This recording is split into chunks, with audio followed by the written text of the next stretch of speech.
Hello Happiest People, mau tahu kenapa saya bikin podcast ini? Nah, saya akan jelasin sedikit ya. Saya sudah buat podcast ini sekitar 3 bulan yang lalu. Nah, saya pengen berbagi aja, sharing pengalaman.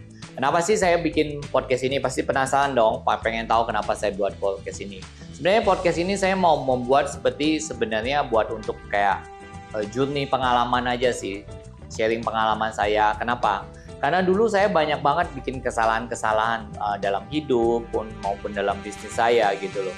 Makanya saya pengen kepada Happiest People tuh tidak mengalami kebodohan-kebodohan atau kekonyolan-kekonyolan maupun kesalahan-kesalahan yang saya sudah buat. Makanya saya pengen berbagi pengalaman juga gitu loh. Apa yang saya sudah dapat selama ini, pengalaman-pengalaman yang saya dapat bisa saya bagikan bersama gitu loh. Nah, itulah tujuan saya, pengen berbagi pengalaman gitu loh. Saya sih sebenarnya tidak hanya mau bicara tentang soal bisnis ya, tapi soal hidup, soal umum, soal bisnis, soal traveling, soal teknologi, soal kesehatan juga. Saya sebenarnya pengennya umum aja. Cuman kenapa di awal-awal banyak bisnis? Karena itu hal yang saya sukain juga gitu. Dan saya juga sedang menjalankan bisnis di bidang advertising. Nah, Happiest People pasti bertanya-tanya, kenapa saya sebut Happiest People? Apa sih Happiest People? Happiest People itu artinya orang yang terbahagia. Nah, kenapa saya sebut Happiest People? Karena gini, saya percaya orang-orang yang terbahagia kalau melakukan sesuatu itu dia melakukan dengan happy, dengan senang gitu loh. Misalnya gini, orang disuruh kerjain jalan 1 mil,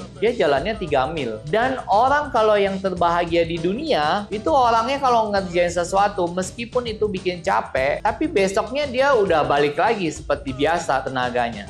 Jadi istilahnya nggak pernah ada capek gitu loh. Asal ada istirahat, ya udah pasti akan balik lagi semangat.